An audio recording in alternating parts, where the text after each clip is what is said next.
다양한 분야의 명사를 초청해 삶의 지혜를 들어보는 시간 지혜 다락방. 안녕하세요. 저는 김미진입니다. 오늘 지혜 다락방은 코로나19 감염 예방을 위해서 방청객 없이 진행된다는 점 시청자 여러분들의 양해 부탁드립니다. 그럼 오늘 지혜 다락방에서는 누구에게나 피해갈 수 없는 인생 최대의 사건이죠. 죽음에 대해서 이야기를 나눠볼까 하는데요. 오늘부터 2주 동안 죽음에 대한 귀한 강연을 해주실 한림대학교 김연아 교수님 모시겠습니다.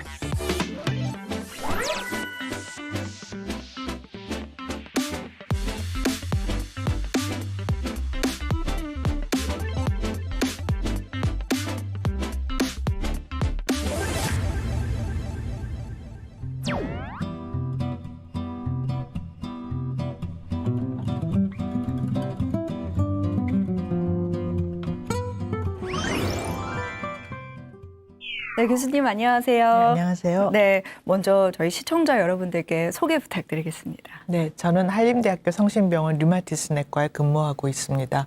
현재 이제 환자 진료와 교육과 연구 등 다양한 일을 수행을 하고 있습니다. 네. 최근에 이제 죽음에 관련된 책을 한 권 썼던 인연으로 이렇게 귀한 자리에 초대받게 된 것 같습니다. 네, 류마티스로 또 전공이신데요.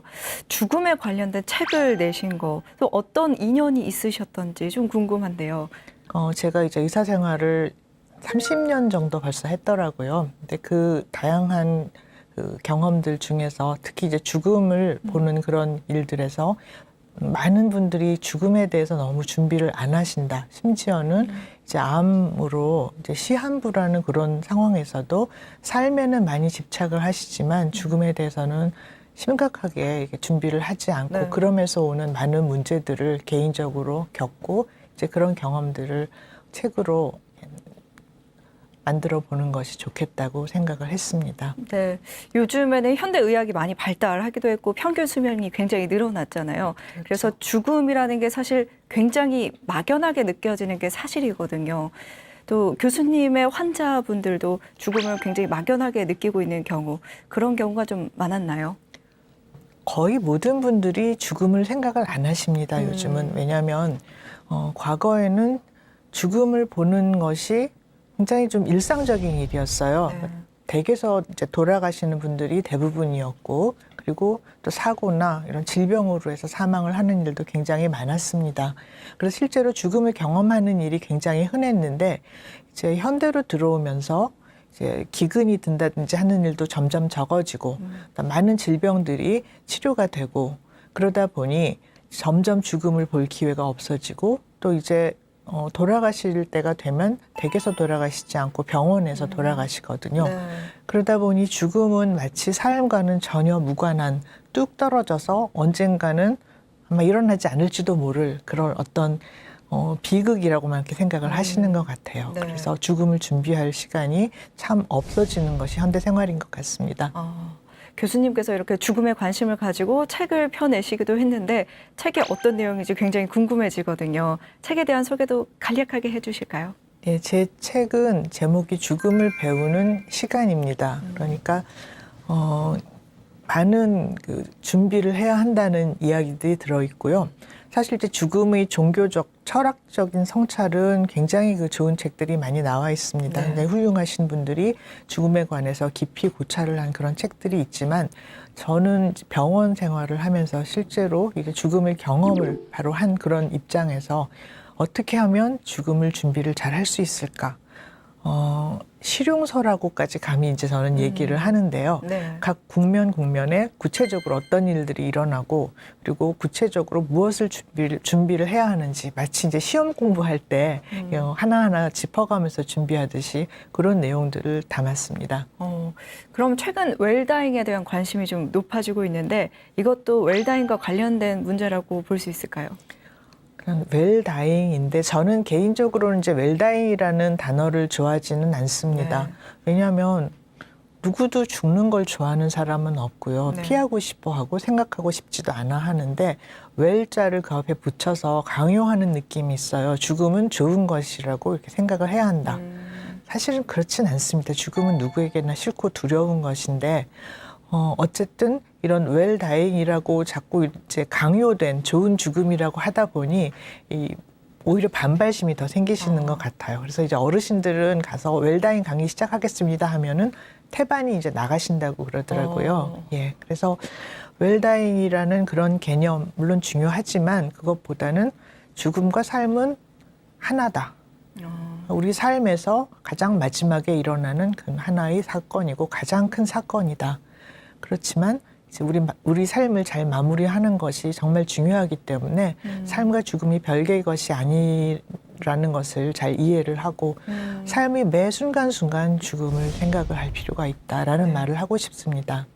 삶과 죽음은 하나다. 하나죠. 삶이 쭉 이어져서 결국은 죽음으로 끝나는 것이죠. 그래서 우리 모두에게는 사실 죽음을 준비하는 과정이 또 그 시간이 필요한 거겠네요. 예. 그래서 오늘 교수님의 강연이 굉장히 기대가 되는데 오늘 첫 번째 강의는 어떤 이야기를 해주실 건가요? 이제 굉장히 무섭고 어두운 주제이다 보니 네. 저는 그림을 좋아합니다. 그래서 그림들, 세계의 명화들을 통해서 우리 그 조상들이 죽음을 어떻게 생각을 했고 어떻게 받아들여 왔는지 그리고 그것이 현대의학의 시대에 들어오면서 어떻게 변질이 되어 왔는지를 이야기를 하려고 하고요. 네. 그 다음으로는 이제 현대의학의 시대에 정말 무병장수가 되었는지 그리고 그것이 우리가 어떻게 죽어가는 그런 과정을 밟게 되는지를 한번 찬찬히 살펴보면서 현대의학이 도저히 극복을 할 수 없는 그런 국면이 죽음이라는 것이 있다는 것을 말씀을 드리려고 합니다. 오늘 강연 굉장히 많은 분들에게 또 도움이 되고 유용할 것 같은데요. 그러면 지금부터 김연아 교수님의 강의 청해 듣도록 하겠습니다. 죽음이라는 그런 사건에 대해서 아마 생각을 안 해보신 분은 없겠지만 깊게 그리고 자주 생각하시는 분들은 거의 안 계실 것 같습니다. 인류가 어떻게 죽음을 맞이했고 죽음을 받아들였었는지를 한번 살펴보도록 하겠습니다. 죽음은 항상 우리의 일상에 언제 어디서 나타날지 모르는 그런 존재라는 것을 알 수가 있습니다.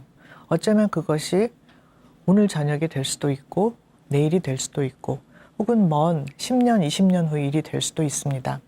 자연적으로 인간은 나이를 먹고 그리고 늙게 됩니다. 인간이 늙는다는 것은 죽음만큼이나 피할 수가 없는 그런 일들이었는데요. 자, 우리는 어떻게 늙고 어떻게 죽어가게 될까요? 특히 마치 못 고치는 병이 없는 그런 현대의학의 시대에 우리는 어떻게 죽어가게 될까요? 네, 안녕하십니까. 오늘 강의를 하게 될 한림대학교 김연아입니다. 죽음이라는 그런 사건에 대해서 아마 생각을 안 해보신 분은 없겠지만 깊게 그리고 자주 생각하시는 분들은 거의 안 계실 것 같습니다. 특히 이제 현대의학의 시대에 들어와서 마치 고치지 못할 병 없다고 생각하는 그런 시대가 되었습니다. 그러나 그것은 사실이 아닙니다. 오늘 강의에서 첫 번째 부분은 이제 다양한 그 명화들을 보면서 인류가 어떻게 죽음을 맞이했고 죽음을 받아들였었는지를 한번 살펴보도록 하겠습니다. 우선 어린이 그림책인데요. 울프 에르브루프가 쓴 그 죽음과 오리와 튤립이라는 그런 동화책에 나오는 그림을 보겠습니다. 오리는 어느 날 누군가가 자기를 지켜보고 있다는 것을 알게 됩니다. 그리고 그 존재에게 묻습니다. 너는 누구니? 그러자 그 존재가 대답을 합니다. 나는 죽음이야. 나는 항상 너를 보고 있었는데 답을 합니다. 이 단순한 이야기에서 죽음은 항상 우리의 일상에 언제 어디서 나타날지 모르는 그런 존재라는 것을 알 수가 있습니다. 사실 사람이 자기가 어떤 그 문제로 어떤 시간에 어떤 장소에서 죽을지를 정확하게 알 수 있는 사람은 아무도 없습니다. 어쩌면 그것이 오늘 저녁이 될 수도 있고 내일이 될 수도 있고 혹은 먼 10년, 20년 후 일이 될 수도 있습니다. 그러나 이처럼 죽음은 우리 일상에 언제 다가올지 모르는 그런 굉장히 중요한 사건입니다. 밀레가 이런 그림을 그렸습니다. 밀레는 이제 만종이나 이삭 줍는 여인들처럼 이제 전원 풍경을 많이 그렸지만 이 그림에서는 생의 어느 순간에 나도 모르게 갑자기 찾아오는 이런 죽음의 모습을 그리고 있습니다. 이 나무꾼과 사신의 모습인데요. 나무꾼은 나무를 한 짐 하고 집으로 돌아가려고 합니다. 그런데 갑자기 죽음이 나타나서 나무꾼을 데려갑니다. 그러니까 나무꾼은 두 팔, 두 다리를 모두 벗당겨서 안 따라가려고 하지만 사신은 너무나 쉽게 한 손을 어깨에 턱 얹고 그냥 데려갑니다. 이 자세만 봐도 이미 시합은 끝난 것 같습니다. 사신은 한 손에 모래시계를 들고 이제는 시간이 다 됐음을 알리지만 나무꾼은 울타리 뒤에 연기가 나오는 자신의 집, 아마도 저녁을 짓고 자신을 기다리고 있는 가족들에게 어떻게든지 돌아가려고 합니다. 이렇게 죽음이 우리 삶의 어느 국면에 어떻게 갑자기 나타날지 우리는 아무도 모릅니다. 이처럼 죽음은 항상 우리 주변에 있고 언제나 이기는 존재였습니다. 이제 페테르 브루겔의 그 대작인 죽음의 승리라는 그림을 보면 이 큰 그림 안에 아주 빼곡하게 죽음이 어떻게 우리에게 승리를 거두는지를 보여주고 있습니다. 그런데 가장 이제 눈여겨 보실 것이 오른쪽 아래에 젊은 두 남녀가 있습니다. 류트를 키면서 사랑을 나누고 있는데 이들의 머리 위에 죽음이 나타나 있습니다. 이 죽음이 이들을 데려가려고 하지만 이 두 사람은, 이 젊은 남녀는 전혀 그것을 모르고 현재의 삶을 즐기고 있습니다. 그리고 왼쪽의 아래편에 보면 신분이 높은 왕일 것 같습니다. 이런 사람도 역시 죽음의 손앞에서는 어쩔 수 없이 지게 되는 그런 모습을 보이고 있습니다. 이렇게 역사적으로 죽음이라는 것은 신분 고하, 그리고 빈부와 상관없이 누구에게나 평등하게 다가오는 그런 존재였습니다. 그렇지만 우리들이 조상이라고 해서 죽음이 즐겁고 무섭지 않았을 리는 없습니다.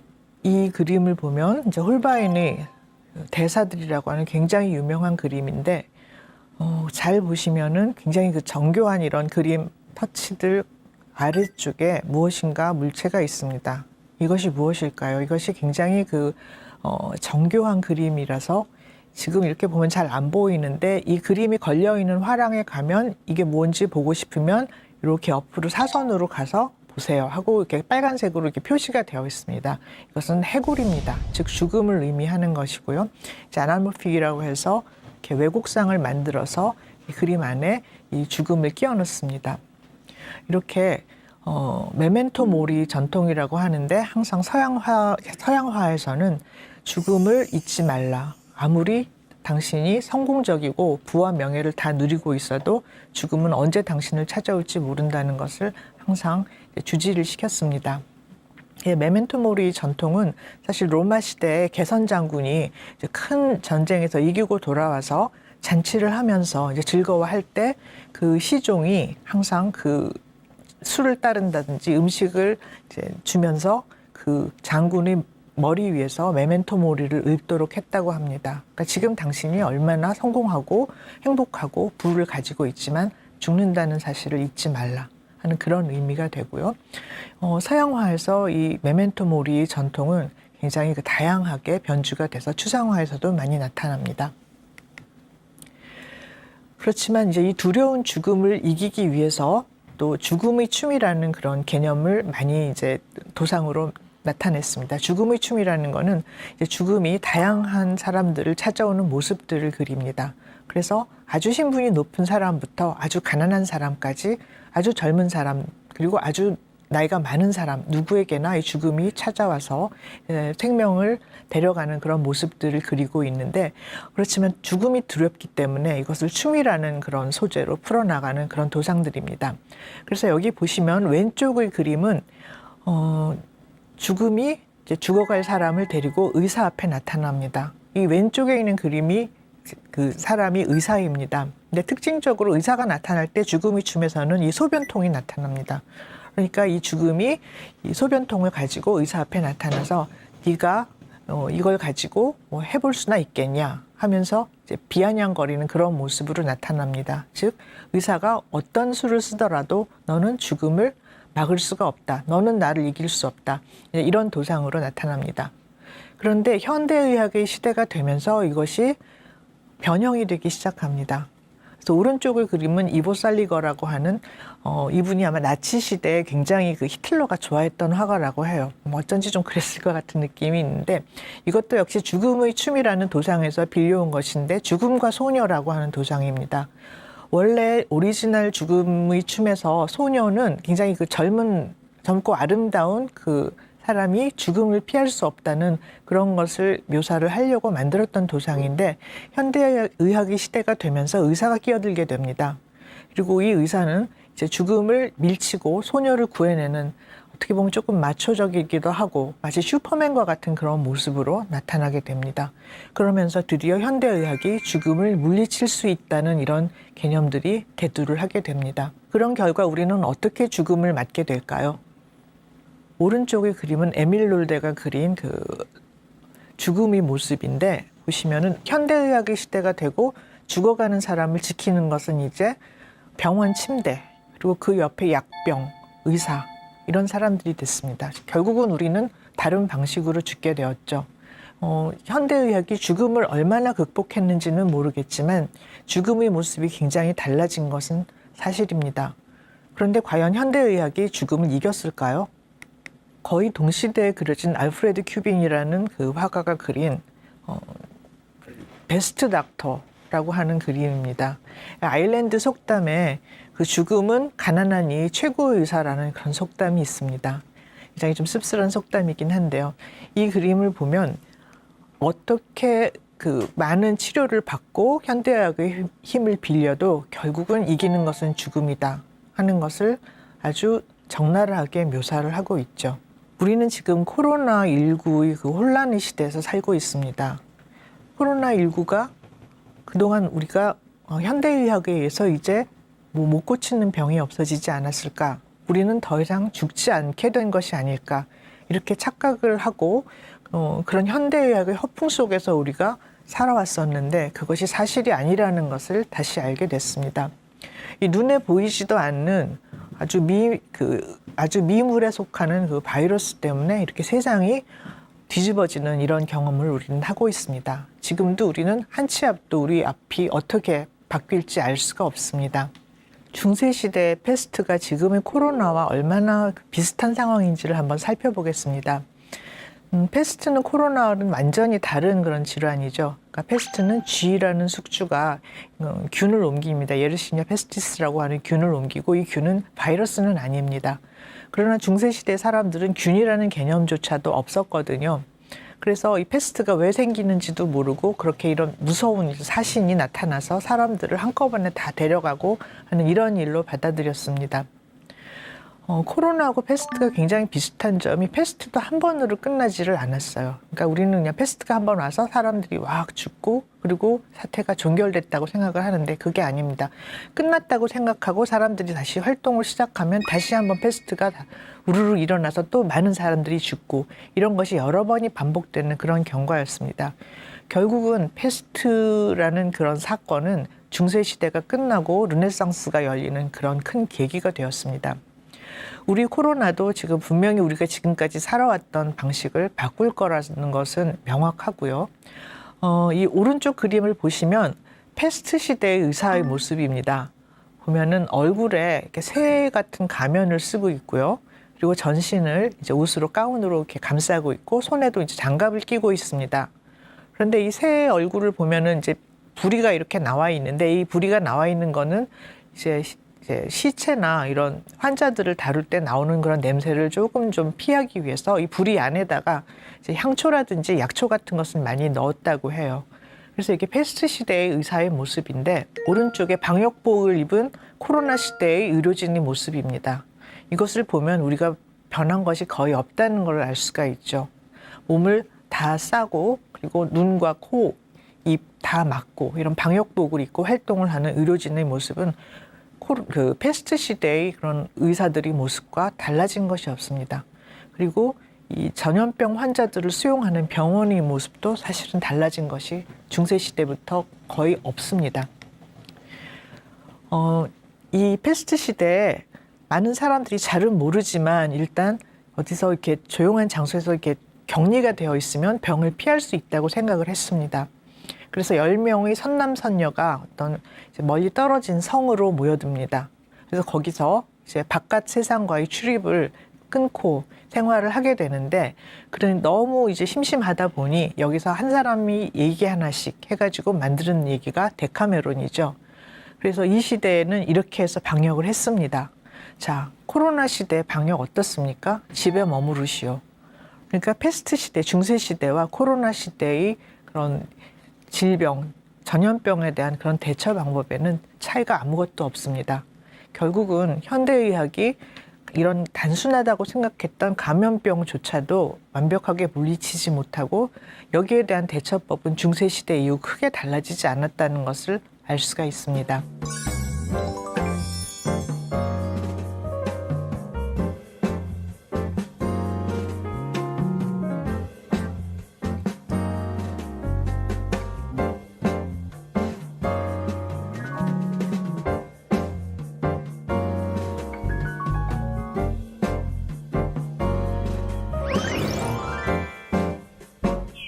늙음에 대한 이야기로 넘어가 보겠습니다. 생로병사라고 하는데 자연적으로 인간은 나이를 먹고 그리고 늙게 됩니다. 인간이 늙는다는 것은 죽음만큼이나 피할 수가 없는 그런 일들이었는데요. 이런 많은 화가들이 자신의 자화상을 그리면서 젊었을 때의 모습 그리고 늙었을 때의 모습을 가감없이 보여줍니다. 이 뒤로라고 하는 화가의 젊었을 때의 모습과 늙었을 때의 모습을 비교를 해보시면 이 늙음을 자연스럽게 받아들이고 있었다는 것을 알 수 있는데, 현대로 들어오면 늙음이 병이 되기 시작합니다. 마음 아프게도 이 여자분들한테는 굉장히 더 이게 좀 늙음이 병처럼 받아들여지는 그런 현상들이 더 강조가 되는 것 같아요. 그래서 보면 동안선발대회를 하고 다양한 실버 성형들이 나옵니다. 늙음은 병도 아니고 죄악도 아닌데 마치 늙음을 병 혹은 죄인 것처럼 이렇게 간주하는 시대가 되었습니다. 물론 그 기저에는 다양한 그런 상업주의 영향이 없다고 할 수가 없죠. 다미안 허스트라고 하는 또 유명한 작가가 있는데, 이분은 죽음을 모티브로 해서 굉장히 다양한 작품들 아주 그냥 적나라하게 드러내는 그런 화가로 유명합니다. 그런데 이분의 작품 중에 이제 제가 개인적으로 가장 좋아하는 것이 알약 시리즈라고 하는 이 작품인데요. 이 화가가 어릴 때 어머니 손을 잡고 약국을 갔습니다. 그런데 약장에 진열이 되어 있는 온갖 색깔의 약들을 바라봅니다. 이것이 화가에게는 굉장히 강렬한 인상으로 자리 잡게 됩니다.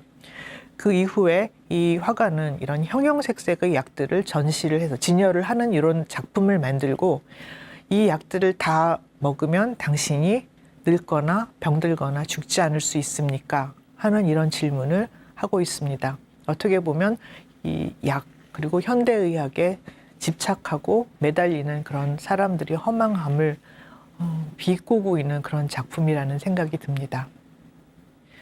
자, 우리는 어떻게 늙고 어떻게 죽어가게 될까요? 특히 마치 못 고치는 병이 없는 그런 현대의학의 시대에 우리는 어떻게 죽어가게 될까요? 흔히 이제 유병장수라는 말씀들을 하시죠. 욕이라고 하죠. 유병장수, 병 많이 앓고 그냥 오래 살아라. 다들 무병장수를 꿈을 꾸십니다. 그런데 이것이 쉬운 일은 아니고 사실은 불가능한 일입니다. 비슷한 결과를 가져올 수는 있으나 이것도 굉장히 좀 공부를 많이 하셔야지 이룰 수 있는 결과인데요. 인류의 수명이 석기 시대에서 2배가 될 때까지 10,000년이 넘는 시간이 걸렸습니다. 즉 석기 시대에는 평균 수명이 한 20대였는데 1900년대 초기에 인류의 수명이 평균이 40대였습니다. 42세 정도였죠. 물론 평균 수명이라는 것은 영아 사망률이 높으면, 그러니까 아기들이 많이 죽으면 당연히 굉장히 좀 짧아지게 되지만, 어쨌든 제가 어릴 때만 해도 60대에 돌아가시는 분들이 그렇게 드물지는 않았습니다. 그런데 10,000년도 넘는 긴 세월 동안 수명이 2배가 되었던 인류가 단 100년 만에 수명이 다시 2배가 됩니다. 요즘은 평균 수명이 80대가 되죠. 그래서 70세만 돌아가셔도 굉장히 요절했다고 이렇게 받아들여지는 그런 세상이 됐는데, 그럼에도 불구하고 사람이 사망을 할 때에는 노화에 의해서 다양한 병치레들이 일어납니다. 그리고 이 병치레들이 어느 정도까지 누적이 되게 되면 결국은 사망을 하시게 됩니다. 가번의 그림이 현대의학 이전의 삶과 죽음의 모습이었다고 하면 현대의학 이후에는 이 사망까지 기간이 굉장히 길어지게 됩니다. 그렇지만 병치레가 찾아오진 않는 것은 아닙니다. 현대의학의 다양한 건강관리법이라든지 아니면 나아진 영양 등으로 인해서 이 병치레에서 그 사망에 이르는 기간이 길어지고 또 병치레 자체도 실제로 이제 나이에 비해서 굉장히 몸 상태가 건강하신 어르신들을 많이 보게 되잖아요. 그래서 실제로 이제 이 병치레의 그 단계도 조금 좀 완화가 되는 그런 경향이 없지는 않지만 결국은 이 긴 기간을 지나서 어느 시점이 되면 사망을 피할 수가 없습니다. 그런데 이 과거의 기준으로는 이미 사망을 하신 그런 상황인데 여기에 개입하는 것이 연명치료입니다. 그래서 이미 이제 사망과 거의 비슷한 몸 상태임에도 불구하고 연명치료로 사망까지 기간을 더 길게 인위적으로 늘릴 수가 있습니다. 현재 일어나는 많은 웰다잉 논의 그리고 연명치료를 하지 않는 것이 바람직하다는 그런 논의들은 바로 이런 이치에서 나오는 일이고요. 그래서 다번과 같이 병치레와 이런 누적된 몸 상태의 악화에 의해서 사망이 가까워지면 인위적으로 이것을 늘리지 말고 그때 사망을 받아들이자 하는 것이 현대의료에선 무병장수에 가까운 최선의 결과라고 볼 수가 있겠고요. 어른들이 말씀하시는 9988124라는 말씀이 있습니다. 이것은 생물학적으로 불가능하다는 것을 대단히 죄송하지만 생물학적으로 불가능하다는 말씀을 드립니다. 왜냐하면은 신체가 생물학적인 그런 기전에 의해서 노화와 다양한 병이 축적이 되는 것은 피할 수가 없습니다. 이렇게 99세까지 팔팔하게 하루 이틀 살다가 하루 이틀 아프다가 돌아가신다. 이것은 사고나 자살같이 어느 날 갑자기 생이 딱 끊어지지 않는 그런 시나리오가 아니면 가능하지가 않습니다. 어떻게 늙고 죽어가는지를 또 하나의 그림으로 살펴보겠습니다. 보시면은 세로축은 기능 정도입니다. 그래서 생활을 하다가 어느 정도 기능 손실이 되면 즉 병치레와 신체의 쇠약에 의해서 독립생활이 불가한 단계가 됩니다. 무슨 말이냐면 나 혼자 내가 먹을 것을 챙길 수 없는 나이 그리고 누군가가 도와주지 않으면 내 몸 간수를 할 수 없는 그런 단계가 됩니다. 여기서 더 진행을 하게 되면은 준와상 상태, 와상이라는 건 누워 지낸다는 뜻이죠. 그래서 준와상 상태가 되고 이제는 대부분의 시간을 침대에 누워서 지낼 수밖에 없지만 그래도 간단한 화장실이라든지 식사를 하려고 잠깐 침상을 벗어날 수는 있는 상태.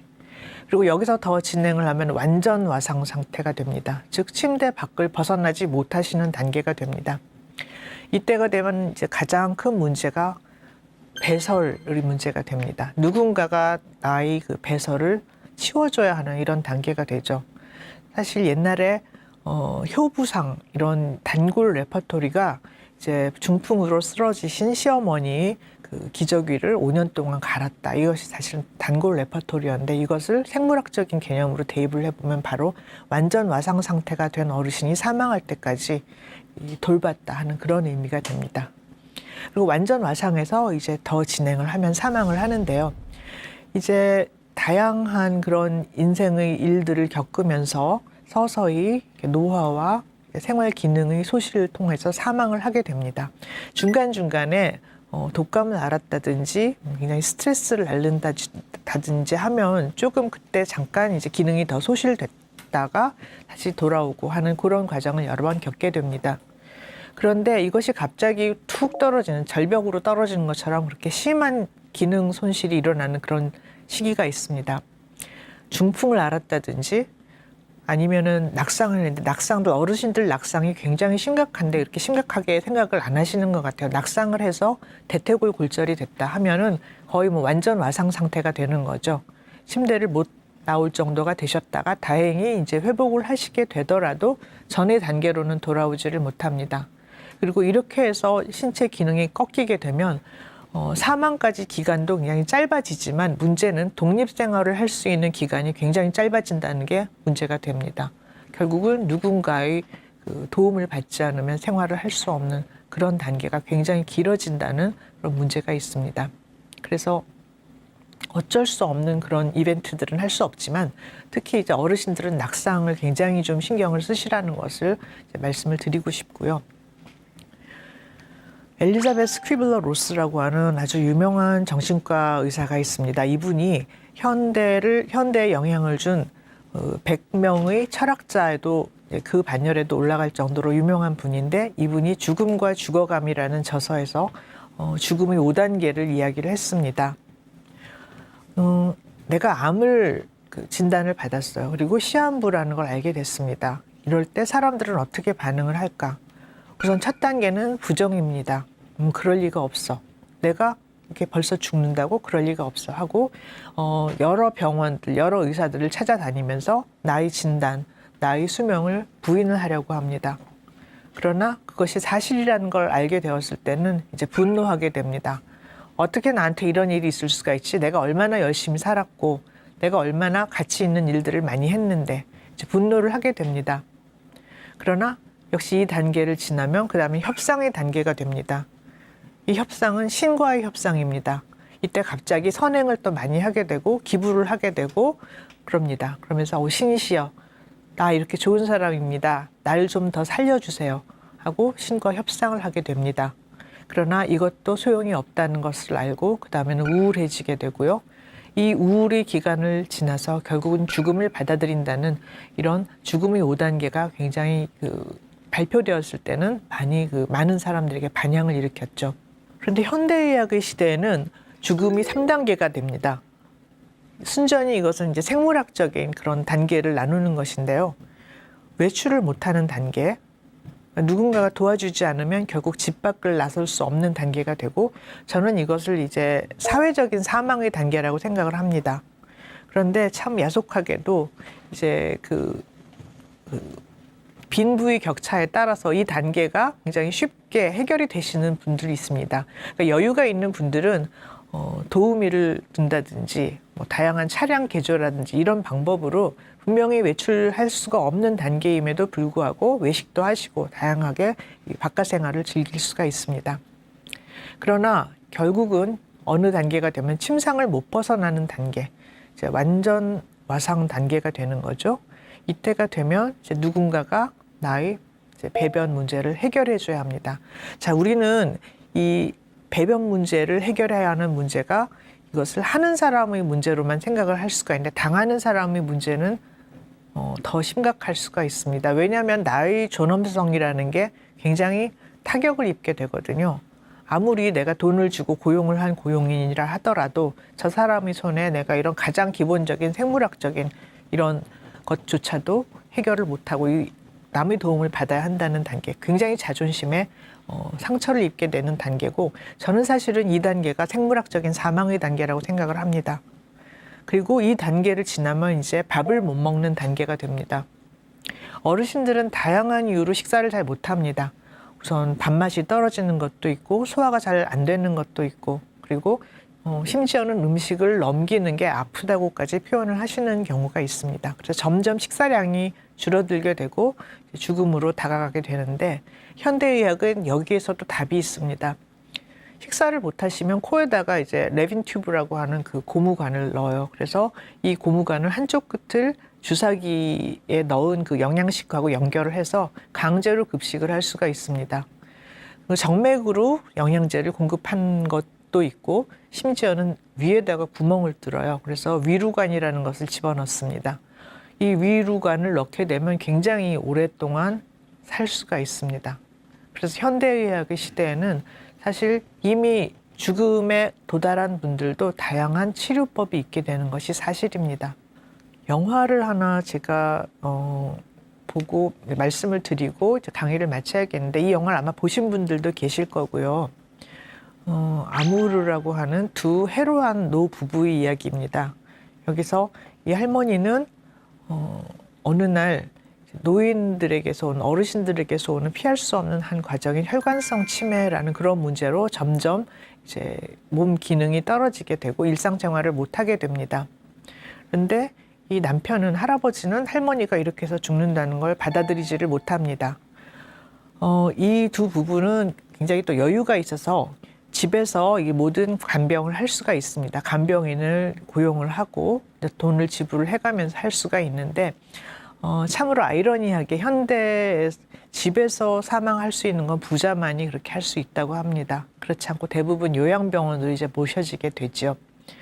그런데 어느 날 할머니가 강제로 이제 막 음식을 주려고 했는데 안 먹겠다고 입을 딱 다무니까 할아버지가 할머니를 때립니다. 그러니까 지금까지 사이좋게 살아왔고 이런 일이 아마도 없었을 것 같은 부부인데 할아버지가 너무 이 할머니가 죽는 것을 너무 당연하게 받아들인다 생각을 하니까 격정에 못 이겨서 할머니를 때리고 나서 깨닫습니다.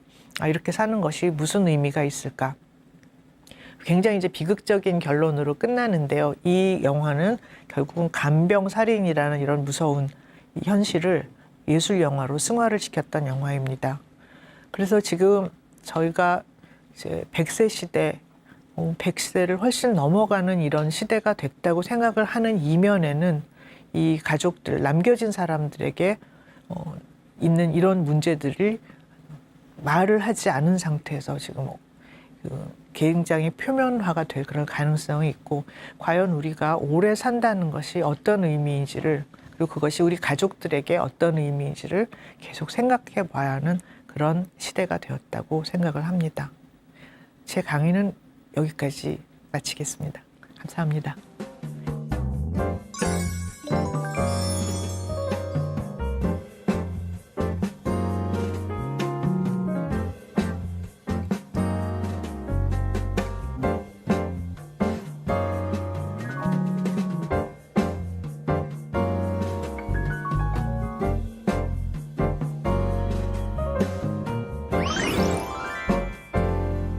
네, 교수님의 이번 강연을 통해서 우리가 잘 생각하지 못했지만 인생에서 가장 중요한 죽음에 대해서 잘 생각해 볼 수 있는 그런 계기가 된 것 같습니다. 교수님 강연 마지막에 아모르라는 그 영화를 하나 소개해 주셨는데요. 이 영화에서 그 연명치료에 대한 이야기를 좀 해주셨습니다. 연명치료가 사실 그러면 죽음을 맞이하는 사람들에게 좀 불필요한 것이라고 생각하는지, 아니면 현대의학에서 좀 더 개선되어야 할 점이라고 생각하는지, 그것도 좀 궁금한데요. 사실 이 영화에서는 우리가 현대의학에서 말하는 연명치료가 나오진 않습니다. 네. 연명치료는 이제 병원에서 강제적인 그 기계호흡 등을 네. 다 동원을 해서 하는 그런 치료고요. 집에서 최소한의 치료를 하면서 최소한의 급식을 하고 돌봄을 하던 중에 일어나는 그런 문제거든요. 네. 연명치료는 또 이제 다른 이야기가 되고, 그건 다음 시간에 말씀을 드리겠지만, 네.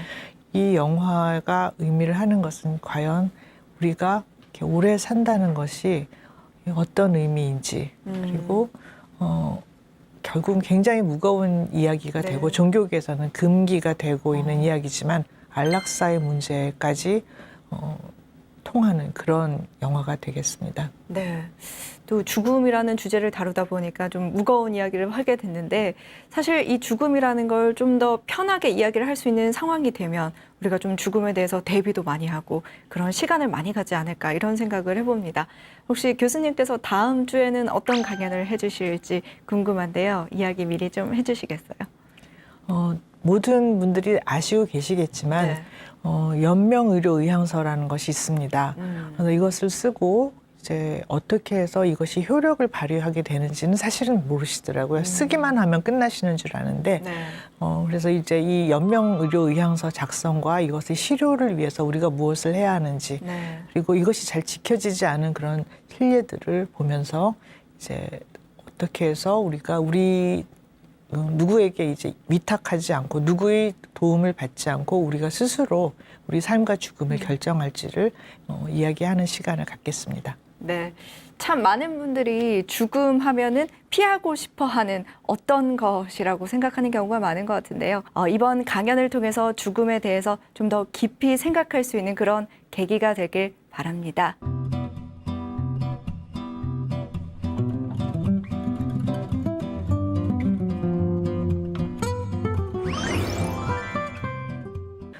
이 시간에는 사전연명의료의향서부터 우선 공부를 해보겠습니다. 그동안 사회 각계에서 많은 이제 여론들이 있었고 우리가 사전 연명 의료 의향서를 작성을 함으로써 우리 삶을 보다 좀 풍부하게 하자 하는 이런 이제 움직임들이 있었습니다. 그래서 지금 현재 우리나라에서는 약 30만 건 이상의 사전 연명 의료 의향서를 작성을 하셨다고 합니다. 사전 연명 의료 의향서를 작성을 했는데 실전으로 들어가면 실제로 이 뜻대로 돌아가신 분은 몇백 명밖에 되지 않는다고 합니다. 어떻게 해서 이런 일이 일어나는지 그것을 한번 살펴보겠습니다. 우선 사전 연명 의료 의향서를 아직 작성을 안 하셨다면 이것은 작성을 하는 것이 크게 어려운 것이 아니기 때문에 한번 작성을 하시기를 이제 말씀을 드리고요. 이것이 가장 죽음 준비에서는 기본이라고 할 수 있습니다. 이것을 작성하는 것이 전부가 아니고 오직 시작일 뿐입니다. 많은 분들이 이제 저한테 진료를 보러 오시는 많은 환자분들이 오해를 하시는 게 제가 이것을 작성을 해드릴 수 있다고 생각하시는 겁니다. 그런데 사전 연명 의료 의향서는 아무나 이거를 할 수 있는 것이 아니고 정부에서 어떤 그 자격 조건을 갖추게 한 그런 기관 혹은 그런 이제 상담사들을 통해서 작성을 할 수 있습니다. 그래서 내가 다니는 그냥 병원, 나를 계속 보아온 의사가 이것을 작성을 도와드리는 것이 아니라는 것을 우선 아셔야 하고요. 잘 모르실 수 있어서 검색 엔진에 연명의료, 사전 연명의료 의향서 이렇게 검색을 하면 국립연명의료 관리기관 홈페이지가 나옵니다. 그리고 이 홈페이지에 내가 사는 곳에서 가장 가까운 작성 기관들이 나오게 됩니다. 그런데 일단 국민건강보험공단 그 지사들에서는 다 작성이 가능하다는 걸 아시면 되겠고요. 그리고 병원에서도 작성 가능한 곳들이 있는데 모든 병원이 다 되는 것은 아니고 지정이 된 몇 군데 병원들이 있습니다.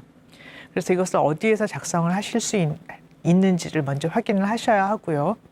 이제 그 장소를 가셔서 이 전문 상담사로부터 교육을 받습니다. 즉 연명치료란 무엇이고 그리고 이것을 작성을 했을 때 어떤 법적 효력이 있고 그리고 이것을 누구에게 알려야 하고 이런 다양한 이제 교육을 받고 또 이제 호스피스 완화 의료에 대해서도 설명을 듣습니다.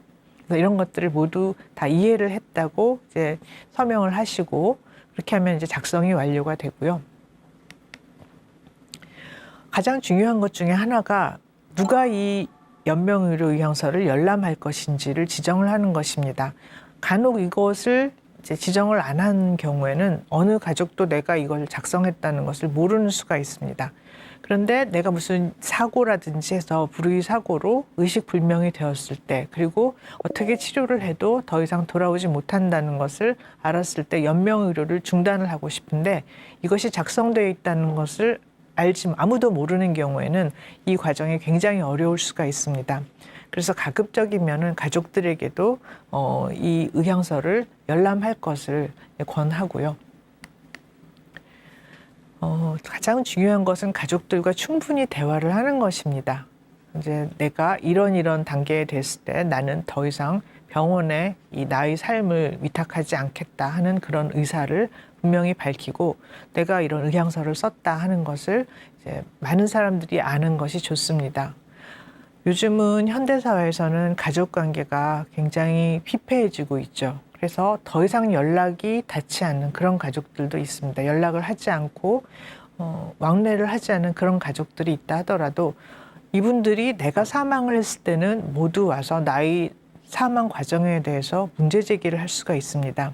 그렇기 때문에 나의 이런 의사를 가족관계에 있는 분들이라면 적어도 가족관계 증명서에 나오는 그런 가족들에게만큼은 모두 알리는 것이 좋습니다. 대면이 안 되면 문자로라도 이것을 알리는 것이 좋고요. 내가 오래 다닌 병원이 있다면 그 의사에게도 내가 이제 사전 연명 의료 의향서를 작성을 했고 이런 나의 뜻이 있다는 것을 알리는 것이 좋습니다. 자, 여기까지 됐으면은 이제 나는 모든 준비가 끝나는 것일까요? 그거는 아닙니다. 이것이 오직 시작일 뿐입니다.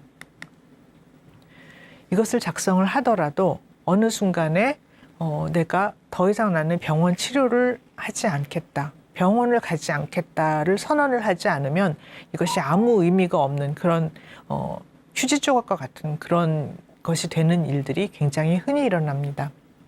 그것이 왜 그러는지를 살펴보겠습니다.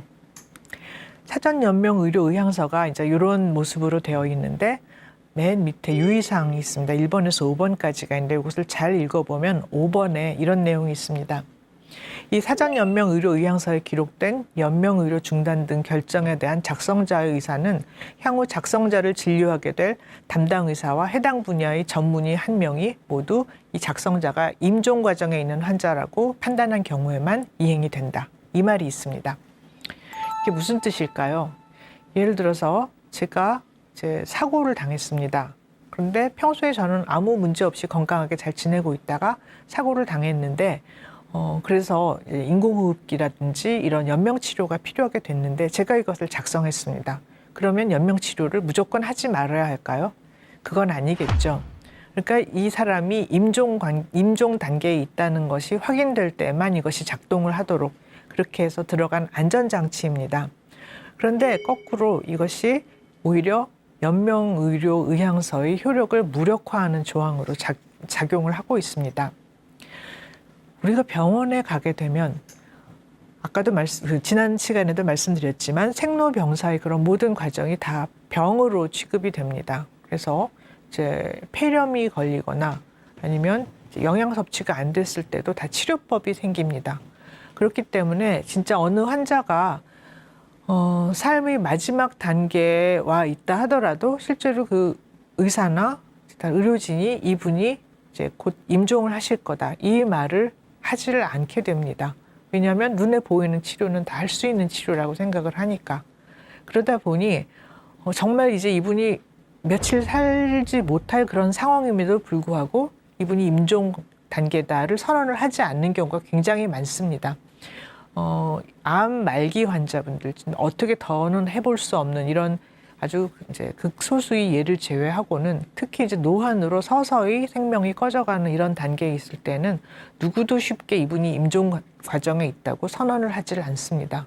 그렇기 때문에 그런 상황에서는 이 사전연명의료의향서는 소용이 없어집니다. 일단 병원에 가면 이걸 작성을 했건 하지 않았건 간에 현재 눈에 보이는 모든 문제들은 치료를 해야 하는 그런 병으로 둔갑을 하게 됩니다. 이제 이런 사전연명의료의향서라든지 연명치료를 받지 않는 것이 현대 생활에서는 얼마나 어려운 일인지를 보여주는 한 경험담을 말씀드리겠습니다. 이제 제 개인적인 일이었는데요. 이제 제가 의사이다 보니 많은 사람들이 이제 가족이나 이런 문제가 있으면 저한테 연락을 합니다. 근데 이제 제 친구의 아버님이셨는데 이제 노환 플러스 이제 암을 가지고 계셨습니다. 그런데 이제 어르신들의 암은 조금 좀 경과가 순하게 가는 경우가 많아요. 이제 그 이유 등을 책에다 제가 이제 설명을 해드렸는데 어쨌든 암을 가지고 계셨고 전이가 됐음에도 불구하고 상당히 오래 사셨습니다. 그렇지만 결국은 피할 수 없는 그런 이제 삶의 마지막을 다 이제 바라보고 가고 있었는데 이제 댁에서 돌아가시기로 그렇게 의사를 표명을 하셨습니다. 그런데 어느 날 갑자기 이제 호흡곤란이 오고 이제 상태가 좋아지지 않습니다. 자, 이것을 보면 가족들은 당황을 합니다. 그리고 아무리 환자분이 집에서 이제 임종을 하시겠다고 말씀을 해도 당장 병원으로 이제 환자분을 모시고 가게 됩니다. 그러나 병원에 가면 무슨 일이 일어날까요? 이분이 과거에 알아왔던 그런 많은 병에 대한 그런 병력은 다 없는 일이 됩니다. 왜냐하면 응급실에서는 이 환자를 한 번도 본 적이 없는 응급 진료 의사가 환자를 보게 됩니다. 그리고 당장의 눈에 보이는 그런 호흡이 안 좋고 그리고 산소 포화도가 낮아서 지금 이대로 두면 돌아가시기 때문에 인공호흡을 해야 한다는 그런 결정을 내리게 됩니다.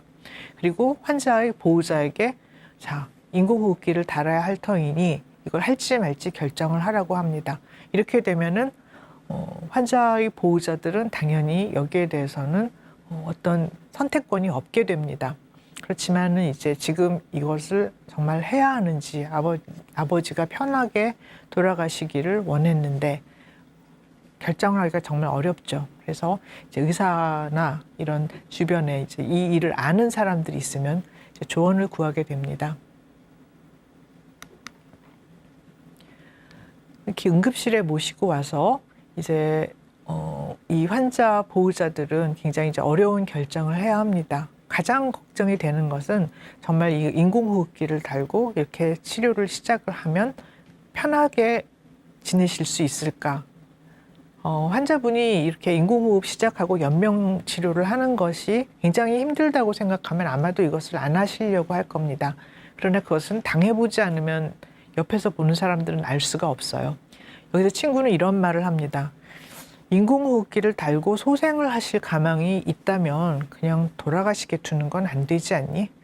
이것이 바로 현대의료에서 우리가 연명치료의 굴레로 들어가는 가장 결정적인 순간입니다. 지금 이렇게 눈앞에 당장 인위적으로 치료를 하지 않으면 돌아가실 분이 계십니다. 이분을 강제로 이제 인공호흡을 연결을 하고 호흡을 도와주게 되면 이분은 그 위기는 넘어갈 수 있습니다. 그러나 언제 돌아가시게 될지는 아무도 얘기를 하지 않죠. 대개는 오래 못 사시거든요. 그러나 어쨌든 바로 지금 돌아가시게 될 것인지, 그것이 설령 내일이라 할지라도 24시간이라도 더 사실지, 그것을 결정을 할 수 있는 사람은 아무도 없습니다. 환자 본인밖에 없어요. 그런데 이 상황에서 환자분은 의식이 없습니다. 그렇기 때문에 이런 상황에서는 결국은 사망하시는 것을 지켜볼 수가 없는 그런 단계가 되고, 병원에 왔기 때문에 이런 일이 일어나는 겁니다. 결국은 인공호흡기를 달게 되고요. 인공호흡기를 달면은 편하실까 걱정을 합니다. 아마 편하실 거야. 사실은 아닙니다. 우리가 숨을 쉴 때 1분에 20회를 쉬겠어 이렇게 생각하고 숨을 쉬는 사람 아무도 없죠. 우리가 호흡을 하는 거는 정말 자연스러운 내 생체 리듬에 의해서 전혀 의식하지 않고 일어나는 일입니다. 그러나 인공호흡기는 기계가 정해져 있습니다. 1분에 몇 회, 그리고 한 번에 집어넣는 숨의 그 볼륨은, 숨의 부피는 얼마, 이게 다 기계로 정해져 있습니다. 그렇기 때문에 정신이 이렇게 의식이 아주 명료할 때는 굉장히 힘듭니다. 그래서 어쩔 수 없이 이 굉장히 깊은 수면을 유도를 합니다. 약을 써서 환자를 깊이 재우죠. 그래서 자발호흡이 없어질 때까지 환자를 재우게 됩니다. 그럴 때에도 때로는 이 마취가 조금 좀 깼을 때는 환자분들이 힘들어하시는 모습을 보는데, 우리는 그걸 보고 인공호흡기와 파이팅 한다고 얘기해요. 그러니까 인공호흡기와 싸운다고 우리는 묘사를 합니다. 그럴 땐 약을 더 넣어서 다시 깊은 수면으로 들어가야 합니다. 그러니까 중환자실에 면회를 가셨을 때 환자분들이 인공호흡기를 달고 다 주무시잖아요. 편하게 주무시는 게 아니고 그런 약의 힘으로 이렇게 호흡을 못하도록 다 이렇게 재워놓기 때문에 일어나는 일입니다. 그리고 호흡기를 달고 결국은 며칠을 더 지켜보기로 했습니다. 불행히도 이런 경우에 호흡기를 달고 좋아져서 호흡기를 띄고 다시 집으로 돌아가시는 일은 일어나지 않습니다. 다만 의사들이 말을 하지 않을 뿐입니다. 왜냐하면 가능성이 0인 경우와 0.01인 경우, 사실 거의 같은 가능성이 없다는 점에서는 같은 건데요. 의사들도 거짓말을 하고 싶어서 하는 게 아닙니다. 환자를 살리는 쪽으로만 생각을 하는 사람들이기 때문에, 그래서 당장 돌아가실 상황이면은 이렇게 급한 불을 끄고 보는 식으로 돌아가게 돼 있습니다. 그리고 얼마 있다가 이번에는 다시 또 투석을 해야 하지 않나 하는 그런 문의가 옵니다. 투석이라는 거는 이제 신장의 기능이 다 떨어져서 정상적으로 노폐물을 못 빼내기 때문에 이제 전해질이나 이런 것들이 맞지 않아서 생명이 위험해지는 이런 단계가 됩니다. 이런 경우에 투석을 하게 되는 이유는 신장이 나빠져서라는 그런 표면적인 이유가 아니고, 이제는 정말 돌아가시는 단계에서 인체의 장기가 하나하나 문을 닫는 거거든요. 그런데 이 사망의 과정에서 일어나는 이런 일들도 병원에서 의사들이 그 피검사 수치로나 이런 걸로 보면 답이 있는 병이 됩니다. 신장이 나빠졌지? 그러면 투석을 해서 피를 걸러야겠네. 이렇게 돌아가게 돼 있습니다. 이제는 정말 인공호흡기를 단 상태에서도 이제 얼마 안 남은 상황이 됐는데도 현대의료는 또 답이 있습니다. 이때는 이제 솔직히 얼마 못 사실 것이라고 얘기를 하고, 이번에 투석을 하게 된다면 소생하실 거는 생각이 아니고 그래도 해볼 수 있는 건 다 했다는 그런 의미를 갖고 싶으면은 하는 게 맞을 것 같다. 자, 이렇게 되면 이것은 환자분의 안위일까요? 아니면 가족들의 위안일까요? 굉장히 좀 혼동스러운 순간이 되는데요. 결국은 이제 이 환자분은 투석을 시작을 했고 3일 후에 돌아가십니다. 그 순간에 이 응급실에서 이 환자분을 치료를 했던 의사는 환자분이 한 번도 과거에 치료를 받지 않았던 그런 응급실 의사들이었고요. 이렇게 현대의학은 이 환자 한 사람을 전인적으로 이 사람의 그 인생을 통해서 과거의 병력이나 이런 것들을 다 살펴보는 것이 아니고 바로 그 순간에 일어나는 일, 파편이라고 얘기를 합니다. 바로 그 순간의 피검사, 그 순간의 이상, 이것들을 해결을 하는 데에만 이제 중점을 두고 있고요. 그것이 현대의료의 파편화된 현대의료의 큰 문제라고 할 수 있습니다. 이런 상황이기 때문에 연명의료가 피할 수 없는 그런 일이 됩니다. 그래서 결국은 연명의료 의향서를 쓰고 나는 그냥 집에서 조용히 죽겠다는 말을 했음에도 불구하고 이런 결말로 가는 것을 피하려면 내 자신이 어느 순간 내가 어떻게 나빠지고 밥을 어떻게 못 먹고 어떻게 되더라도 나는 병원에 절대로 가지 않겠다라는 의사까지 표명을 해야지 비로소 이런 연명의료를 하지 않겠다는 그 의사의 완성이 되는 겁니다. 이것을 써놓고도 병원에 가게 되면 아무 소용이 없어집니다.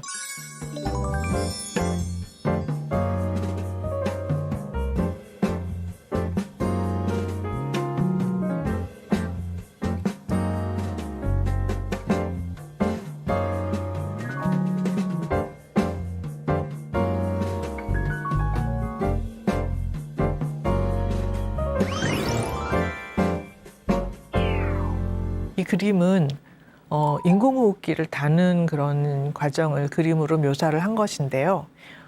제가 이것을 보여드리는 이유가 많은 분들이 인공호흡기를 달고 식사를 하고 대화를 할 수 있다고 이렇게 생각을 하시더라고요. 그래서 그건 아니라는 것을 이제 보여드리려고 일부러 이제 그림을 가지고 나왔는데, 인공호흡기는 우리 기도를 통해서 이제 인공호흡기와 연결을 할 관이 들어가야 합니다. 근데 이제 그때 기도를 확보하기 위해서 후두경이라고 하는 이 금속으로 된 이 기구를 입안에 넣습니다. 그렇게 해서 이제 기도를 일직선으로, 목을 뒤로 젖혀서 기도를 일직선으로 만들고 이 기도를 확보한 다음에 이제 관을 집어넣게 되는데, 지금 그림에서 보여드리는 거는 이제 마취한다든지 수술장이라든지 굉장히 모든 것이 잘 통제가 됐을 때 일어나는 그런 모습이고요. 실제로 이제 급하게 병동에서 이제 이런 것을 할 때에는 이보다는 굉장히 좀 험하게 하는 경우도 있습니다. 많이 아파하시기도 하고, 그리고 요즘은 워낙 어르신들이 이런 수술이라든지 이런 기도삽관을 하는 일이 많기 때문에 어떤 일이 문제가 되냐면 이걸 하시다가 이가 빠지는 수가 있어요. 이가 여러 개가 빠지는 수가 있습니다. 이게 이제 문제가 돼서 요즘은 수술을 하기 전에 어르신들은 이를 한번 다 보고 이가 빠질 것 같은 이가 있으면은 이걸 다 이제 해결을 하시고서 수술을 하기를 권하기도 해요. 그래서 이제 기도는 이렇게 삽관을 하는 그런 단계부터 이렇게 만만치는 않고요. 그렇게 해서 이제 기도가 보이면은 이 관을 집어넣습니다. 이 기도관은 투명한 플라스틱으로 되어 있고요. 그리고 이것이 잘 이제 기도를 들어가게 되면 저 끄트머리를 기계와 연결을 해서 기계 호흡을 시작을 합니다. 이 관이 지나가는 길은 당연히 성대를 지나가게 돼 있습니다. 성대에 저런 것이 걸쳐 있으면 당연히 말씀은 못 하시고요. 또 이제 기계를 달아놓고 깊은 수면을 유도를 하기 때문에 식사를 하시는 것은 물론 불가능합니다. 그래서 인공호흡기를 다는 것이 이제 이런 과정을 통해서 일어나는 것이라는 것을 좀 이해를 하셔야 하고요. 자, 중환자실에 들어갔을 때 어떤 일이 일어날까? 제가 우리나라 그 건강보험공단 샘플 데이터로 한번 데이터를 내봤는데요. 요 조금 이제 2013년까지 데이터긴 한데 최근에 이 경향이 크게 바뀌진 않았습니다. 이제 연명의료법 제정 이후에 다시 데이터를 모으고 있는데 과거에 이제 중환자실에서 치료하는 그런 치료하는 환자분들이 비율은 80세 이상 초고령에서는 급격하게 늘어납니다. 이것이 이제 우리나라가 초고령 사회로 들어왔다 하는 것을 시사를 하고요. 중환자실이라는 것이 굉장히 자본 집약적인 치료입니다. 한 사람당 그 들어가는 그런 기구랄지 아니면 약이나 그런 사람의 손길이 굉장히 많이 소요가 되거든요. 그렇다 보니 중환자실을 입시를 할 때는 그냥 아무나 상태가 안 좋다고 다 들어가시는 게 아닙니다. 철저하게 따지는 기준들이 있습니다. 그래서 이분이 이 중환자실에서 연명치료를 한 다음에는 충분히 다시 건강한 생활로 돌아갈 수 있는지를 여러 가지 기준으로 따지게 됩니다. 그렇지 않으면은 진짜 모든 분들이 다 상태가 안 좋다고 중환자실에 들어가시게 되면 정말 급한, 정말 이제 이분은 빨리 이게 치료를 해서 나아야 하시는 분이 자리가 없게 되는 뭐 그런 문제도 생길 수 있고요. 이 문제가 요즘 코로나 사태 때 불거지고 있습니다. 그래서 이탈리아 같이 걷잡을 수 없이 중환자가 많아졌을 때 심지어는 나이가 드신 환자분들이 하고 있던 인공호흡기를 떼서 젊은 분한테 옮기는 정말 이런 끔찍한 일까지도 일어났었습니다. 물론 지금 우리나라에서 일어나는 이런 일들이 일어날 가능성이 아직까지는 높지는 않지만, 그리고 고령자에서 연명치료를 하면 안 된다 이러는 의미는 아닙니다. 그 병전 상태라든지 생활 기능이라든지 이런 것들, 그리고 본인의 의사 이런 굉장히 중요합니다. 그렇지만 이 말씀을 강조를 하는 것은 많은 분들이 이 중환자실에 들어가서 살아서 생존해서 이 퇴실을 하실 가능성이 얼마나 되는지를 굉장히 낙관적으로 보신다는 그런 것을 이야기를 하고 싶습니다. 이 그림은 과거 이제 10여 년 동안 중환자실에서 이제 퇴원을 하셔서 생존을 할 확률을 보여주는 건데요. 이 그림이 10개 년의 그 커브를 보여주는 건데 이게 정확하게 겹칩니다. 무슨 말이냐면 10년 동안 중환자실을 퇴원해서 생존 퇴원하는 그런 확률은 10년 동안 별로 나아진 게 없다는 얘기입니다. 우리가 그동안 또 의료가 이렇게 저렇게 발전을 해서 이게 조금 좀 이상하다 생각을 하실 수가 있는데 이게 조금 더 최근 데이터까지도 이런 경향이 유지가 되고 있습니다. 그런데 한 가지 차이가 있는 것은 10여 년 전에 비해서 몸에 장착하고 시술을 하는 몸에 들어간 삽관의 수는 거의 2배가 늘어납니다. 그러니까 사망이라는 결과는 차이가 없는데 결국은 무엇인가 시술을 하고 적극적으로 무엇을 하는 그런 연명치료의 가지수는 굉장히 늘어나게 되는 거죠. 그래서 이렇게 중환자실 치료 후에 연령대별 1년 생존율을 보면 이제 당연하지만 80세 이상에서는 절반이 안 됩니다. 그러나 이것이 80세 이상은 중환자실 연명치료를 하면 안 된다는 의미는 절대로 아닙니다. 실제로 그 중환자실 치료를 했을 때 이제 정상 생활로 다시 돌아온다든지 최소한 생존을 해서 1년 이상 생존을 할 확률이 일반인들이 아는 것보다는 굉장히 낮다는 것을 이야기를 하고 싶고요. 그래서 이런 실제적인 데이터를 보게 되면 조금 더 연명치료에 대한 그런 현실적인 판단을 하실 수 있을 것입니다. 아주 이제 극단적인 예가 심폐소생술이죠. 심폐소생술은 우리 메디컬 드라마 같은 데서 보면 이제 막 의사들이 하얀 가운을 날리고 막 심폐소생술을 해서 환자를 거의 다 살립니다. 심폐소생술은 병원 밖에서 일어나는 심폐소생술이 있고 병원 안에서 일어나는 심폐소생술이 있습니다. 병원 밖의 심폐소생술은 말 그대로 멀쩡하게 걸어 다니다가 갑자기 심장에 문제가 생겨서 사람이 쓰러집니다. 그럼 달려들어서 무조건 이 사람을 소생을 해야겠죠. 우리나라는 병원 밖의 심폐소생술, 원내 심폐소생술이 일어나는 그런 비율이 굉장히 낮아서 아직도 이것이 문제가 됩니다. 그런데 원내 심폐소생술, 병원에서 입원해 있던 환자가 심장이 멈췄다 할 때의 심폐소생술은 얘기가 좀 다를 것 같습니다. 이때는 주변에 전문 인력들이 다 포진을 해 있고 약도 있고 그리고 모든 모니터 기계도 있고 하기 때문에 거의 다 살려야 할 것 같습니다. 메디컬 드라마에서도 다 그렇게 묘사를 하는데 실제로 현실은 어떨까요? 우리나라의 병원 내 심폐소생술 생존율은 10%를 조금 넘는 정도입니다. 그러니까 무슨 말이냐면 블루코드가 울려서 다 뛰어가서 심폐소생술을 하지만 10명 중에 거의 9분은 돌아가신다는 의미입니다. 이게 굉장히 좀 이상하게 생각이 되실 거예요. 어떻게 병원에서 하는데. 그것은 이 심폐소생술이 일어날 당시에 그것을 하는 대상 환자분들이 상태가 아주 좋지 않은 경우에 일어나는 경우가 많기 때문입니다.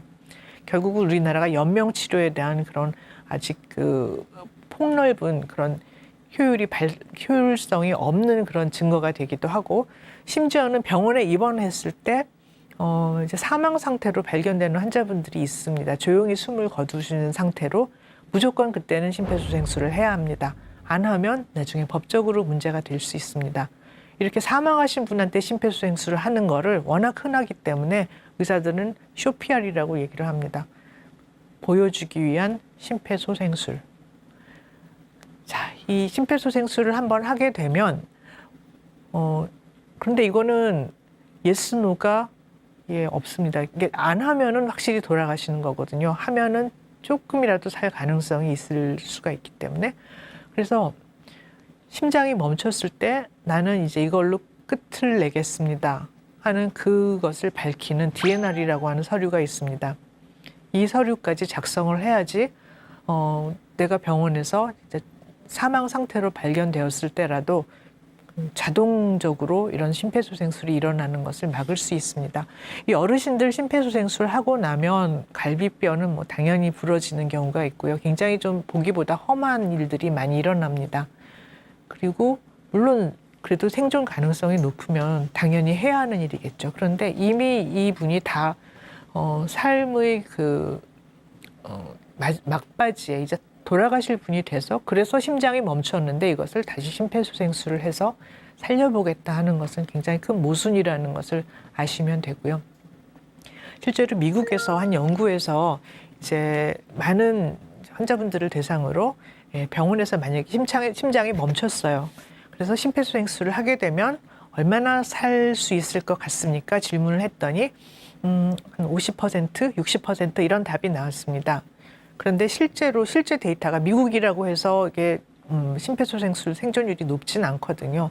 실제로는 20% 아래입니다라고 답을 했을 때 많은 분들이 굉장히 충격을 받고, 난 그러면은 병원에서 내가 이러이러한 몸 상태에서 심장이 멈췄을 때 나는 심폐소생술을 하지 않겠다 하는 결정을 했다는 그런 데이터들이 있습니다. 그래서 이제 말기암을 진단을 받고 이제 수술도 안 되고 여명이 얼마 안 남았다 했을 때 내가 삶의 막바지에서 무엇을 어떻게 결정을 해야 할지 실제로 일어나는 다양한 시나리오들을 한번 살펴보겠습니다. 어떤 분들은 난 그냥 무조건 편하고 싶어, 아프고 이런 거 싫어. 그래서 이분은 호스피스로 갔습니다. 호스피스로 가면 기본적인 영양 공급을 하고, 그리고 아픈 거는 통증을 조절을 해주십니다. 그래서 이분은 연명치료나 심폐소생술은 하지 않고 4개월 후에 사망을 합니다. 어떤 분은 나는 병원 싫어, 집에서 가족하고 살래, 얼마 살지도 못할 텐데 이렇게 결정을 합니다. 그럼 이분은 집으로 갑니다. 그리고 가정 간호사가 와서 가끔 돌봐주고 호스피스 생활을 하는 것보다는 아무래도 영양 공급이나 통증 조절은 더 만족스럽진 않습니다. 그래서 조금 아프기도 하고 했지만 결국 가족들과 함께 지내다가 3개월 후에 사망을 합니다. 이 3개월이 이분이 정상적인 여명이었던 겁니다. 사실은 자연사를 할 수 있는 정상적인 여명입니다. 그런데 어떤 분은 6개월 후에 손자가 결혼식을 합니다. 그래서 내가 어떤 일이 있어도 이건 보고 죽을 거야, 이렇게 생각을 하시는 분이 있을 수 있습니다. 실제로 일어난 결말은 그래서 항암 치료와 방사선 요법을 했습니다. 그렇지만 고령자라서 여기에서 나오는 많은 부작용 때문에 중환자실 치료를 하고 결국은 2달 후에 퇴원을 했습니다. 근데 이제 어르신들이 중환자실 한번 입원하고 퇴원을 하게 되면 굉장히 아까 지난번에 보여드렸던 이렇게 확 꺾어지는 그 커브의 모습대로 굉장히 그 몸 상태가 나빠지게 되거든요. 결국은 이분은 병원 치료 그리고 퇴원을 반복하고 결국은 몇 달 지나서 완전 와상 상태, 일어나지 못하는 상태가 됐습니다. 당연히 손주의 결혼식은 볼 수가 없고 7개월 후에 사망을 하십니다. 수단과 방법을 가리지 않고 오래 살고 싶다고 말씀을 하시는 분들이 있습니다. 자, 이런 경우에는 굉장히 적극적인 치료들이 들어가죠. 그래서 항암요법과 방사선요법은 물론이고 이로 인해서 생기는 부작용을 치료하면 또다시 항암요법과 방사선요법을 하고 또다시 부작용이 생겨서 다시 중환자실을 가고 병원 일반 병실과 중환자실을 쳇바퀴 돌듯이 하면서 결국은 집에는 하루도 가지를 못하고 10개월 후에 사망을 합니다. 문제는 이렇게 돌아가실 때까지 절반 정도는 의식이 없는 상태로 돌아가시게 됩니다. 그래서 이 생명 연장의 다양한 시나리오들이 이렇게 있다는 것을 우선 결정을 할 때 굉장히 참고를 하셔야 합니다. 마지막으로 제가 만약에 죽게 되었을 때 나는 이런 그림들을 보면은 좀 마음이 편해질 것 같다. 조세프 코넬이 만든 설치 미술인데요. 이제 메디치 공주라고 하는 작품입니다. 이 가운데 있는 소녀가 굉장히 익숙할 텐데 5살밖에 못 살고 죽었어요. 비아 공주라고 하는 그 소녀인데 이 작가는 이 소녀의 이제 이 초상화를 우표에도 이용을 하고 도상을 많이 이용했기 때문에 우리가 익숙합니다. 근데 5살밖에 못 살고 죽은 이 소녀의 삶을 기억하게 할 만한 그런 다양한 물건들을 요 상자 안에다 이렇게 넣어서 작품을 만듭니다. 그리고 보면 누군가가 나에 대해서 이런 상자를 만들어주면은 참 좋겠다 하는 생각을 하게 되고요. 카테콜비츠라고 하는 독일 여류 화가입니다. 이분이 죽음 연작에서 나오는 죽음의 부름인데 이분이 죽음 연작은 생의 그 다양한 국면에서 갑자기 찾아오는 죽음에 대해서 사람들이 격렬한 반응들을 고통스럽게 묘사를 하고 있는데 이 작품에서만큼은 삶을 달관한 어떤 분이 이제 한쪽 어깨에 이제 갈 때가 됐다고 알리는 이 죽음의 손길에 대해서 그래요. 갈 때가 됐습니다. 하고 그것을 처연하게 받아들이는 이런 모습을 이제 묘사를 하고 있습니다. 이것은 이제 히로시 스기모토라고 하는 일본 작가의 망망대해 흑백 사진입니다. 죽음의 얘기는 아닌데 이걸 보고 있으면 내가 죽어도 결국 이 세상은 아무 문제 없이 똑같이 잘 돌아가겠구나 하는 그런 생각이 들어요. 그래서 이 그림도 침상 앞에 이렇게 두면은 굉장히 마음이 안정이 될 것 같습니다. 동양화에는 죽음을 묘사한 그런 작품이 별로 없더라고요. 그런데 딱 하나 제가 찾은 것이 이 단노왕후의 구상화예요. 그래서 이것은 이제 일본 절에는 굉장히 다양한 그런 변형들이 있는데 이제 단린왕후, 단노왕후가 아니라 단린왕후죠. 단린왕후라는 분이 굉장히 이제 아름다운 미인이셨는데 나와처럼 이렇게 아름답고 그리고 부귀영화를 다 누린 사람도 죽으면은 이렇게 흙으로 돌아간다는 것을 죽음이 9단계 시신이 썩어서 흙으로 돌아가는 모습을 굉장히 이게 생물학적으로 정확해요. 그래서 이 9단계를 그려서 이제 묘사를 했습니다. 일설에 의하면 이제 젊은 스님들이 이렇게 유혹에 빠지기 쉽기 때문에 그것을 경계하라는 그런 의미로 이런 그림을 그렸다고 하네요. 그래서 이제 제가 책을 낸 다음에 많은 분들이 그러면 당신 자신은 어떻게 죽는 것이 좋다고 생각합니까? 이제 물어보셨는데 그걸 아주 정확하게 묘사한 시가 하나 있었어요. 이시영이라고 하는 시인의 산문시인데 노혁명가의 죽음, 김학철이라고 하는 독립군의 그 죽음을 묘사한 그런 시입니다. 은빛 호각이라고 하는 그 시집에 나오는데 이것을 읽으면서 방송을 마치겠습니다. 위험 있는 삶도 어렵지만 사람이 한 명을 알고 자신의 죽음을 위험 있게 맞기가 쉽지 않거늘 그러나 선생은 그렇게 했다. 더는 목숨에 연연하지 않겠다며 일체의 병원 치료와 주사를 거부하고 꼬박 20하루를 굶은 뒤 소년처럼 머리를 면도로 깨끗이 밀고 간호사를 불러 관장하고 중산복으로 갈아입은 다음 남들이 다 잠자는 새벽 2시 반에 조용히 식구들을 깨워 병원으로 갔다.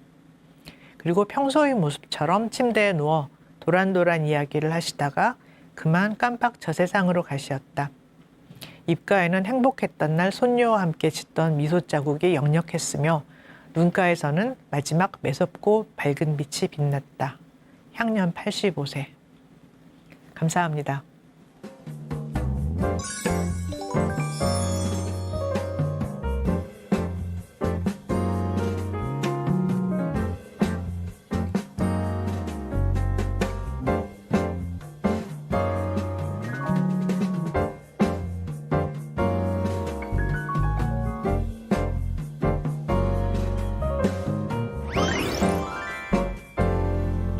네, 교수님 오늘 강연 감사드립니다.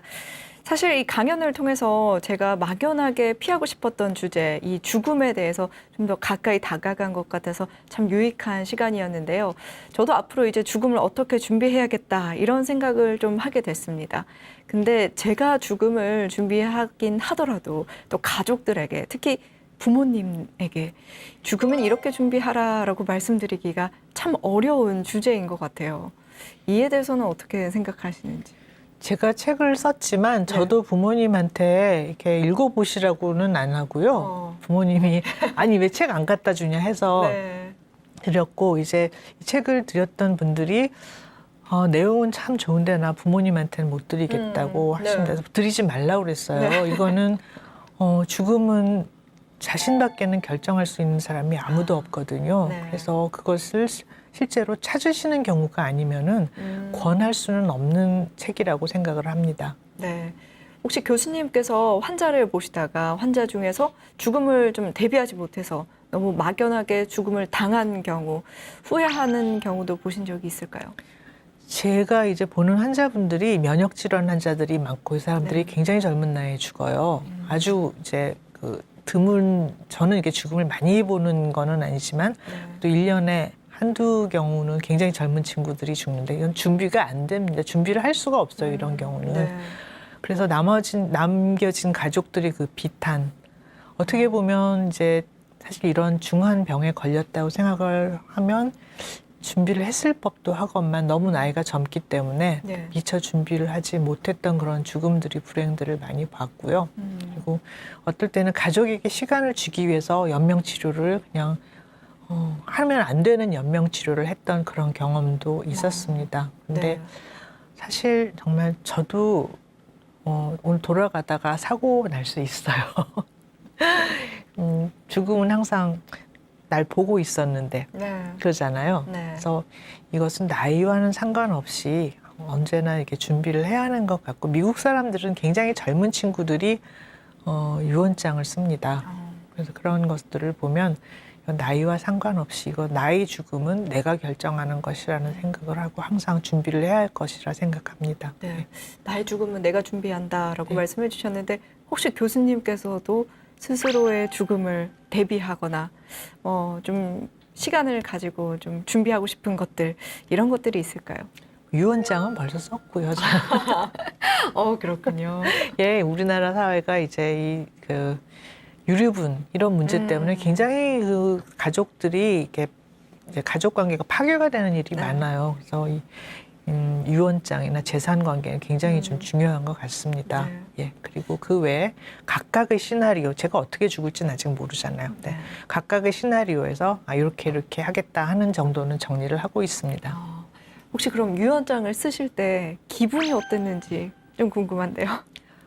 내가 이렇게 남길 게 이렇게 있었네? 깜짝 놀라게 되고요.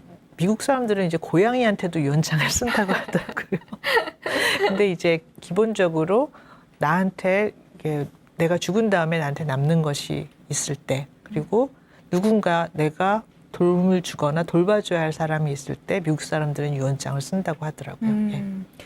사실 이 죽음에 대해서 또 유언장을 쓰면서 생각해보면 꼭 무거운 주제만은 아니라 나를 다시 돌아볼 수 있는 그런 계기가 될 것 같다는 생각이 듭니다. 삶이 훨씬 더 풍부해지죠. 예. 네, 이렇게 또 죽음을 준비하면서 삶을 풍성하게 할 수 있다는 강연으로 2주 동안 김연아 교수님과 함께 했습니다. 여러분들도 죽음을 당하는 것이 아니라 대비해 나가는 것으로 생각하고 차근차근 하나씩 준비해 보시기 바랍니다. 오늘 강의는 여기서 마무리하겠습니다. 다음 이 시간에도 더 알찬 강의로 찾아뵙도록 하겠습니다. 함께해 주신 여러분 고맙습니다.